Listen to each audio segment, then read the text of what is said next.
Uma honra recebê-los aqui. Nós conjuntamente apresentamos essa proposição, junto com os dirigentes das comissões e também relatores, por entendermos que o Brasil precisa tomar uma decisão política sobre talvez uma das mais importantes leis que esse país tem. É um país continental, é um país que tem e criou e já caminha nesse sentido diante do mundo para ser um dos grandes produtores de alimento, né? Levando o mundo a um caminho da segurança alimentar. É também um país, é uma potência florestal. Na agenda de hoje, onde estamos discutindo mudança climática, o Brasil está no centro dessa agenda. Aliás, vai sediar ano que vem a Rio+20, e é uma grande oportunidade que temos de nos firmarmos cada vez mais diante do mundo, pelas atitudes que adotamos ao longo dos anos e pela maneira que estamos discutindo o futuro. Mas eu queria, senhores ministros, dizer que não estou chocado, porque quem vive na política, eu tive, graças a Deus, a oportunidade dada pelo povo do Acre ter sido prefeito e governador por 8 anos, então não é nenhum choque para mim, mas é uma constatação. A audiência de ontem, por mais de 5 horas, ficamos ouvindo colegas dos senhores, do mesmo governo, em pares. Mas é tão distante, querida senadora Ana Amélia, o posicionamento dos colegas dos senhores de ontem para os dos senhores de hoje, que parece que nós estamos em países diferentes, absolutamente distintos. Eu não acho que isso seja um problema, pode ser a nossa riqueza, os diferentes pensamentos. Mas nós temos que tomar uma posição política sobre uma das mais importantes leis do país. E, minimamente, temos que encontrar algum consenso. Eu já não acho que o problema esteja com ambientalistas e ruralistas. Eu acho que nós temos um problema, um dever de casa para fazer. Porque o ministro Turra foi colega do Zé Carlos, no mesmo governo do PSDB. O nosso querido ministro Reinaldo Stefani foi colega do MINC, da Marina, no mesmo governo. Mas as posições são antagônicas sobre a mesma matéria. Não há impressão de vida de onde o mundo deve caminhar, porque nós, ainda bem, somos um pouco diferentes, apesar de todos lutarmos por um mundo melhor. Então, como fazer diante disso?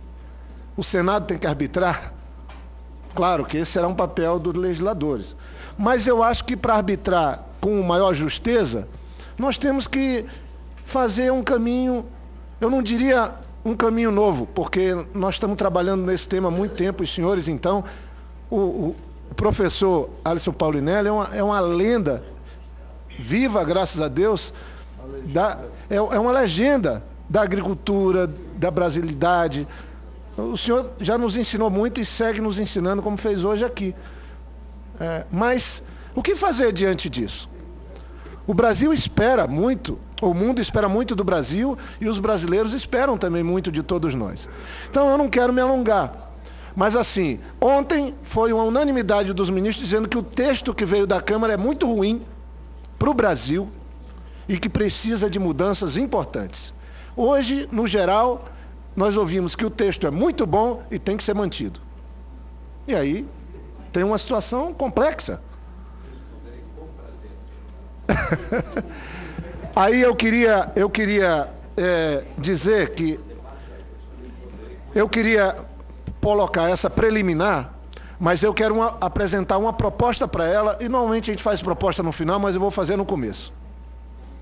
Eu acho que foi muito importante a decisão da comissão de ouvir a ministra do Meio Ambiente, que está trabalhando, e sendo a interlocutora do governo nesse momento, a ministra Isabela, que, aliás, foi muito bem, nos ajudou muito a entender a posição do governo, porque nesse debate tem governo, tem a sociedade e, obviamente, temos aqui o Congresso, que vai tomar e deliberar.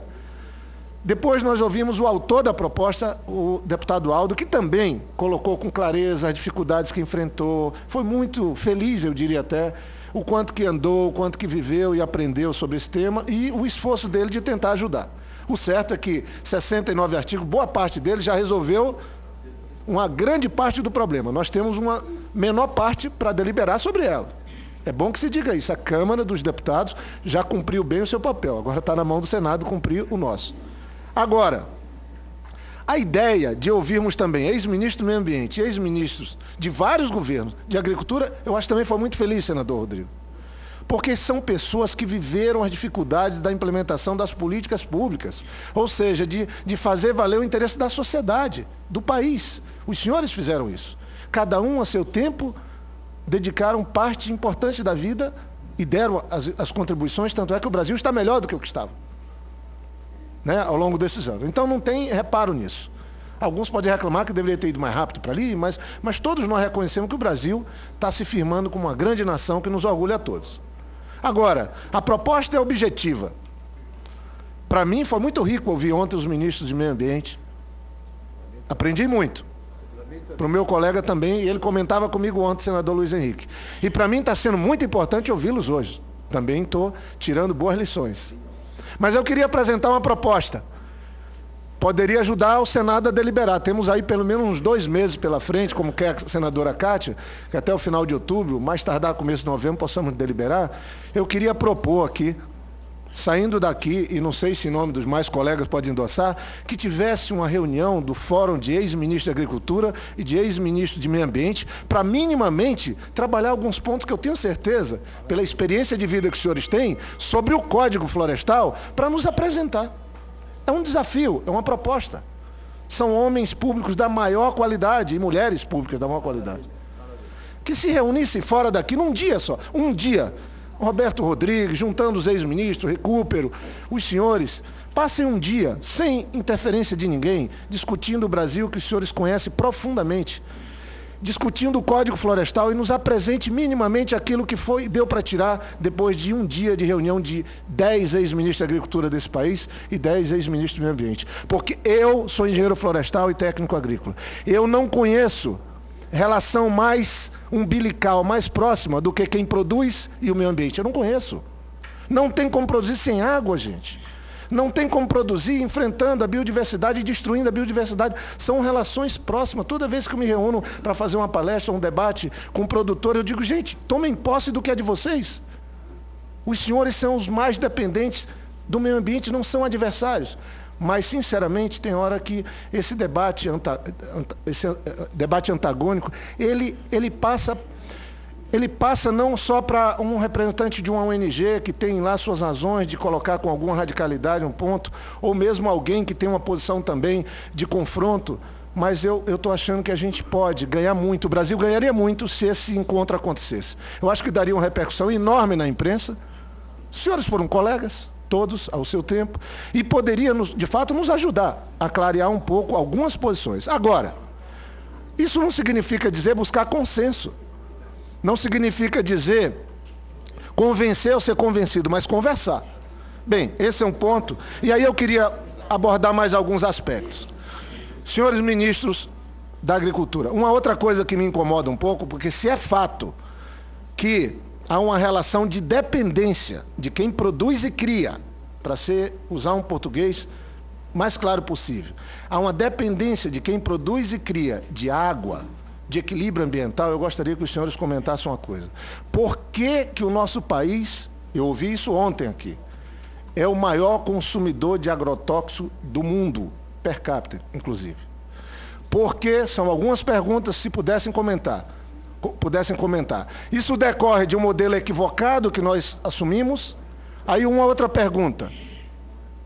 Por que que nós não conseguimos ainda, por mais, e aqui está o criador da Embrapa, está aqui ministros que fortaleceram a produtividade nesse país. Mas qual é a produção de milho hoje dos Estados Unidos? 350 milhões de toneladas, me parece que está perto disso, de milho. E nós temos uma produção de grãos de 140 milhões de toneladas.